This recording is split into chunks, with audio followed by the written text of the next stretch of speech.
ವೀಕ್ಷಕರೇ ನಮಸ್ಕಾರ. ನಾನು ನಿಮ್ಮ ರಾಕೇಶ್ ಆರುಂಡಿ. ಬೀದರನ್ನೇ ಬೆಚ್ಚಿ ಬೀಳಿಸೋ ಘಟನೆ ಅದು. ಯಾರ ಎಗ್ಗಿಲ್ಲದೆ, ಯಾರ ಭಯವೂ ಕೂಡ ಇಲ್ಲದೆ, ಇಷ್ಟು ಧೈರ್ಯವಾಗಿ ಹಾಡು ಹಗಲೇ ಯಾವ ಸಿನಿಮಾಗಳಿಗೂ ಕೂಡ ಕಮ್ಮಿ ಇಲ್ಲ ಅನ್ನುವಂತೆ ಖತರ್ನಾಕ್ ಪ್ಲಾನ್ ಮಾಡಿಕೊಂಡು SBI ಬ್ಯಾಂಕ್ ATM ಬಳಿಯೇ ಇಂತಹ ಕೃತ್ಯವನ್ನು ಎಸಗ್ತಾರೆ ಅಂದರೆ ಅದೆಷ್ಟು ಗುಂಡಿಗೆ ಇರಬಹುದು.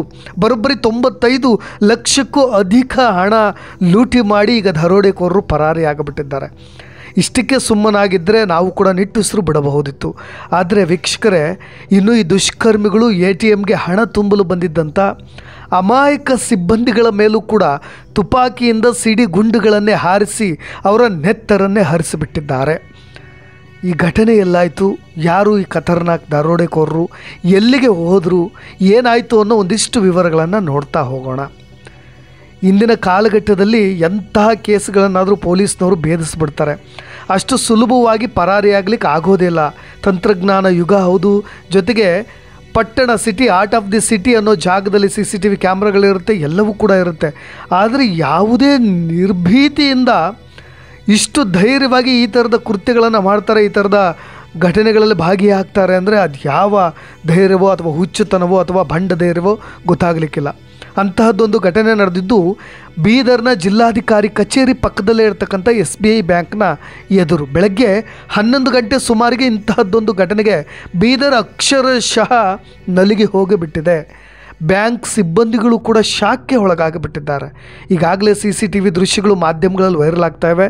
ನೀವೆಲ್ಲರೂ ಕೂಡ ನೋಡಿ, ನೀವು ಕೂಡ ಆಘಾತಕ್ಕೀಡಾಗಿಬಿಟ್ಟಿದ್ದೀರಾ.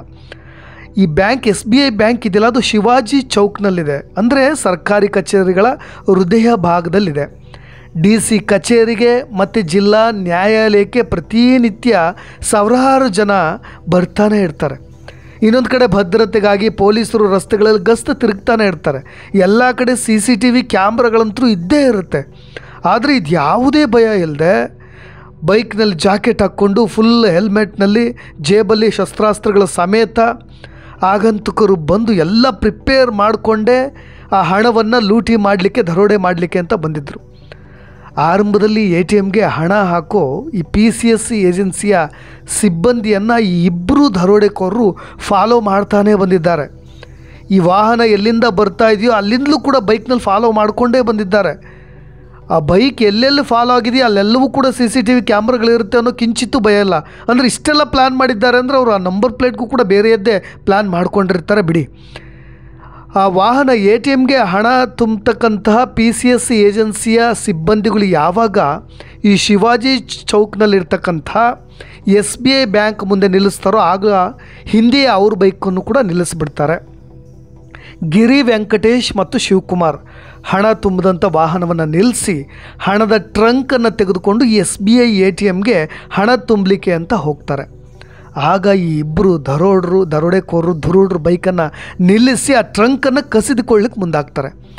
ತಕ್ಷಣಕ್ಕೆ SBI ಬ್ಯಾಂಕ್ನ ಸಿಬ್ಬಂದಿಯೂ ಕೂಡ ಅದನ್ನು ತಡಿಲಿಕ್ಕೆ ಮುಂದಾಗ್ತಾರೆ. ಆದರೆ ಇವರು ಯಾವ ಮಟ್ಟಿಗಿನ ಪ್ರಿಪ್ರೇಷನ್ ಇದೆ ಅಂದರೆ ಜೇಬಲ್ಲಿ ಖಾರದ ಪುಡಿಯನ್ನು ಕೂಡ ರೆಡಿಯಾಗಿ ಇಟ್ಕೊಂಡ್ಬಿಟ್ಟಿದ್ದೆ. ಒಂದು ಹಂತಕ್ಕೆ ಖಾರದ ಪುಡಿ ನಮ್ಮ ಪ್ರಾಥಮಿಕವಾಗಿ ಪ್ರೈಮರಿ, ಅದು ನಮ್ಮನ್ನು ನಾವು ಡಿಫೆಂಡ್ ಮಾಡ್ಕೊಳ್ಳಿಕ್ಕೆ ಆರಂಭದಲ್ಲಿ ಖಾರದ ಪುಡಿ ಎರಚೋಣ, ಅದು ಸಾಧ್ಯವಾಗದಿದ್ದರೆ ಮುಂದಿನ ಕೆಲಸ ನೇರವಾಗಿ ನಮ್ಮ ಶಸ್ತ್ರಾಸ್ತ್ರಗಳನ್ನೇ ತೆಗೆದು ಬಿಡೋಣ ಅಂತ ನಿರ್ಧಾರ ಮಾಡಿಕೊಂಡೇ ಈ ದರೋಡೆಕೋರರು ಬಂದುಬಿಟ್ಟಿದ್ದಾರೆ.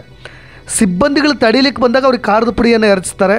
ಅವರು ಹಿಂದೆ ಸರ್ಕೊಂಡ ನಂತರ ಈ ಶಿವಕುಮಾರ್ ಮತ್ತು ಗಿರಿ ವೆಂಕಟೇಶ್ ಅವರು ಇದು ನಮ್ಮ ತಲೆಗೂ ಕೂಡ ಬಂದುಬಿಡುತ್ತೆ ಅಂತ ಹೇಳಿ ಆ ಟ್ರಂಕನ್ನು ಎತ್ಕೊಂಡು ಹೋಗ್ತಾ ಇದ್ದಂಥ ದರೋಡೆಕೋರನ್ನ ತಡಿಲಿಕ್ಕೆ ಮುಂದಾಗ್ತಾರೆ. ಆಗ ಈ ದರೋಡೆಕೋರರು ಏಕಾಏಕಿಯಾಗಿ 8 ಸುತ್ತಿನ ಸಿಡಿಗುಂಡಿನ ದಾಳಿ ನಡೆಸಿಬಿಡ್ತಾರೆ. ತಕ್ಷಣಕ್ಕೆ ಆ ಬ್ಯಾಂಕ್ಗೆ ಹಣ ತುಂಬ ಕೆಲಸ ಮಾಡ್ತಾ ಇದ್ದಂಥ ಸಿಬ್ಬಂದಿ ಗಿರಿ ವೆಂಕಟೇಶ್ ಸ್ಥಳದಲ್ಲೇ ಬಿದ್ದು ಬಿಡ್ತಾರೆ. ಅಲ್ಲೇ ಅವರು ಉಸಿರನ್ನು ಕೂಡ ಚೆಲ್ಲಿ ಹೋಗಿಬಿಟ್ಟಿದೆ, ನೆತ್ತರು ಕೂಡ ಹರಿದು ಹೋಗಿಬಿಟ್ಟಿದೆ. ಜನರು ಆ ದೃಶ್ಯಗಳನ್ನು ಗಮನಿಸ್ತಾ ಇರ್ಬೋದು. ನೀವು ಕಕ್ಕಾಬಿಕ್ಕಿಯಾಗಿ ಓಡ್ತಾ ಇದ್ದಾರೆ, ಭಯಭೀತರಾಗಿದ್ದಾರೆ. ಅಯ್ಯೋ, ಇಂತಹ ರಸ್ತೆಯಲ್ಲಿ ಈ ರೀತಿಯಾದಂಥ ಸದ್ದು ಕೇಳಿ ಬಂತಲ್ಲ ಅಂತ, ಇದು ಯಾವ ಸಿನಿಮಾನೋ ಏನು, ಅದೇ ಸ್ಟೈಲ್ನಲ್ಲಿ ಫುಲ್ ಪ್ಯಾಕ್ ಆಗಿ ಯಾವುದೋ ನೀವು ತೆಫ್ಟ್ ಸಿನಿಮಾಗಳನ್ನು ನೋಡ್ತಾ ಇದ್ರೆ ಇದೇ ರೀತಿಯಾಗಿರುತ್ತೆ. ಎಲ್ಲಿಂದಲೋ ಒಂದು ಕಡೆ ಜನರು ಪಾಪ ಧೈರ್ಯವನ್ನು ಮಾಡಿ ಕಲ್ಲನ್ನು ಬಿಸಾಕ್ತಾ ಇದ್ದಾರೆ. ಅದು ಯಾವುದಕ್ಕೂ ಕೂಡ ಭಯ ಇಲ್ಲದೆ ನೇರವಾಗಿ ಬೈಕನ್ನು ಹತ್ಕೊಳ್ತಾರೆ. ಆ ಟ್ರಂಕ್ಗಳನ್ನು 2 ವೀಲರ್ನಲ್ಲಿ ಸಾಗಿಸೋದಿದೆಯಲ್ಲ, ಆ ಒಂದು ಟ್ರಂಕ್ನಲ್ಲಿರ್ತಕ್ಕಂಥ ಬರೋಬ್ಬರಿ 95 ಲಕ್ಷ ಹಣ ಅದು. ಅದನ್ನು ಎತ್ಕೊಂಡು ಆ ಬೈಕ್ನಲ್ಲಿ ಹಿಡ್ಕೊಳ್ಳಿಕ್ಕೂ ಕೂಡ ಕಷ್ಟ ಆಗ್ತಾಯಿದೆ ಅವರಿಗೆ. ಅಂದರೆ ಅಷ್ಟು ಭಾರವೂ ಕೂಡ ಇದೆ ಅದು. ಕಾನೂನಿನ ಕಿಂಚಿತ್ತೂ ಕೂಡ ಇವ್ರಿಗೆ ಭಯವೇ ಇಲ್ವೇನಪ್ಪ ಅಂತ ನಮಗೂ ಕೂಡ ಅಚ್ಚರಿ ಅಂತ ಅನಿಸಬಹುದು. ಒಂದು ಕಡೆ ಅವರ ಬೈಕನ್ನು ಮೂವ್ ಮಾಡಬೇಕಾದ್ರೆ ಒಂದು ಕಡೆ ಟ್ರಂಕ್ ಕೂಡ ಕೆಳಗೆ ಬೀಳುತ್ತೆ, ಹಣ ಕೂಡ ಮತ್ತು ಹೊರಗೆ ಚೆಲ್ಲುತ್ತೆ, ಮತ್ತು ಅದನ್ನು ಇಟ್ಕೊಳ್ಳೋದು, ಜನರನ್ನ ಮ್ಯಾನೇಜ್ ಮಾಡಬೇಕು. ಒಂದು ಕಡೆ ಬೇಗ ತಾವು ತಲುಪುವ ಜಾಗವನ್ನು ತಲುಪಬೇಕು, ಇಲ್ಲಿಂದ ಬೇಗ ಪರಾರಿ ಆಗಬೇಕು, ಪೊಲೀಸ್ನವ್ರಿಗೆ ಸುದ್ದಿ ಮುಟ್ಟಿಸೋದಕ್ಕಿಂತ ಮುಂಚೆ ನಾವು ಇಲ್ಲಿಂದ ಪರಾರಿ ಆಗಬೇಕು. ಎಲ್ಲ ಭಯಗಳು. ಆ ಟೈಮ್ ಮ್ಯಾನೇಜ್ಮೆಂಟ್ ಇದೆಯಲ್ಲ, ಅದು ತುಂಬ ಆ ಗೋಲ್ಡನ್ ಅವರ್ ಅಂತ ಹೇಳಿ ಕರಿತೀವಲ್ಲ, ಆ ಥರದ ಟೈಮ್ ಅದು. ಅವರು ಆ ಕ್ಷಣಕ್ಕೆ ಯಾವ ಜಾಗವನ್ನು ರೀಚ್ ಆಗಬೇಕು ಅಂತ ಇರುತ್ತೆ, ರೀಚ್ ಆದರೂ ಓಕೆ, ಇಲ್ಲದೇ ಇದ್ದರೆ ಎಲ್ಲವೂ ಕೂಡ ಉಲ್ಟಾ ಸೀದಾ ಆಗೋ ಸಾಧ್ಯತೆಗಳಿರುತ್ತೆ. ಒಂದು ಕಡೆ ಇದು ಸಿಬ್ಬಂದಿ ನಿರ್ಲಕ್ಷ್ಯ, ಸೆಕ್ಯೂರಿಟಿ ಇಲ್ಲ, ಜೊತೆಗೆ ಆ PCS ವಾಹನ ಇದೆಯಲ್ಲ, ಆ ಏಜೆನ್ಸಿ ಹಣ ತುಂಬತಕ್ಕಂಥ ಏಜೆನ್ಸಿಯ ವಾಹನ ಇದೆಯಲ್ಲ, ಅದರಲ್ಲಿ ಒಬ್ಬ ಗನ್ಮ್ಯಾನು ಕೂಡ ಇಲ್ಲ. ಬರೋಬ್ಬರಿ ನಿಯರ್ 1 ಕೋಟಿಯವರೆಗಿನ ಹಣ ಅದು. ಈಗಾಗಲೇ ಅವರು ಪರಾರಿಯಾಗಿದ್ದಾರೆ ದರೋಡೆಕೋರು. ಇನ್ನೊಂದು ಕಡೆ ಈ ಬೀದರ್ ಅಂದರೆ ನಿಮಗೆ ಗಡಿ ಭಾಗ, ಅದು 11 ಕಿಲೋಮೀಟ್ರಿಗೆ ತೆಲಂಗಾಣ ರೀಚ್ ಆಗ್ಬೋದು. ಇನ್ನು 15 ಕಿಲೋಮೀಟ್ರ್ ಪಕ್ಕದಲ್ಲೇ ಮಹಾರಾಷ್ಟ್ರ ಇದೆ. ಕೇವಲ ಒಂದು 15 ಕಿಲೋಮೀಟ್ರ್ ಸರಾಸರಿ ಡಿಸ್ಟೆನ್ಸಲ್ಲಿ 2 ರಾಜ್ಯಗಳ ಗಡಿ ಇರೋದು. ಹಾಗಾಗಿ ಅವ್ರು ಯಾವ ಕಡೆ ಪರಾರಿ ಆಗ್ತಾರೋ ಅನ್ನೋ ಹೇಳಲಿಕ್ಕೆ ಬರೋದಿಲ್ಲ. ಈ ದರೋಡೆ ಮಾಡಿಕೊಂಡು ಮಹಾರಾಷ್ಟ್ರಕ್ಕೆ ರಸ್ತೆ ಸಂಪರ್ಕಕ್ಕೆ ಹೋದ್ರೆ ಅಲ್ಲಿಂದ ಪರಾರಿ ಆದ್ರೆ, ಈಗಾಗಲೇ ಬೀದರ್ನ ಪೊಲೀಸರು ಕಟ್ಟುನಿಟ್ಟಿನ ಕ್ರಮಕ್ಕೂ ಕೂಡ ಮುಂದಾಗಿದ್ದಾರೆ. ಎಲ್ಲ ಕಡೆ ನಾಕಾಬಂದಿ ಸಿಬ್ಬಂದಿಯನ್ನು ನೇಮಕ ಮಾಡಿ ಎಲ್ಲ ಕಡೆ CCTV ಕ್ಯಾಮ್ರಾಗಳನ್ನು ಚೆಕ್ ಮಾಡೋದು, ಹೋಗ್ತಕ್ಕಂಥ ವಾಹನಗಳನ್ನು ಚೆಕ್ ಮಾಡೋದು ಎಲ್ಲವನ್ನೂ ಕೂಡ ಮಾಡ್ತಿದ್ದಾರೆ. ಒಂದು ಕಡೆ ಸ್ಥಳದಲ್ಲೇ ಗಿರಿ ವೆಂಕಟೇಶ್ ಅವರು ಇಹಲೋಕವನ್ನು ತ್ಯಜಿಸಿಬಿಟ್ರೆ, ಇನ್ನೊಬ್ಬ ಸಿಬ್ಬಂದಿ 26 ವರ್ಷದ ಶಿವಕುಮಾರ್ ಬಿಮ್ಸ್ ಆಸ್ಪತ್ರೆಯಲ್ಲಿ ಅವ್ರನ್ನ ಚಿಕಿತ್ಸೆಗಾಗಿ ಕರ್ಕೊಂಡು ಹೋಗಿದ್ದರು ತಕ್ಷಣಕ್ಕೆ. ಆದರೆ ಅಲ್ಲೂ ಕೂಡ ಅವ್ರಿಗೂ ಚಿಕಿತ್ಸೆ ಫಲಿಸದೆ ಅವರು ಕೂಡ ಇಹಲೋಕವನ್ನು ತ್ಯಜಿಸಿಬಿಟ್ಟಿದ್ದಾರೆ.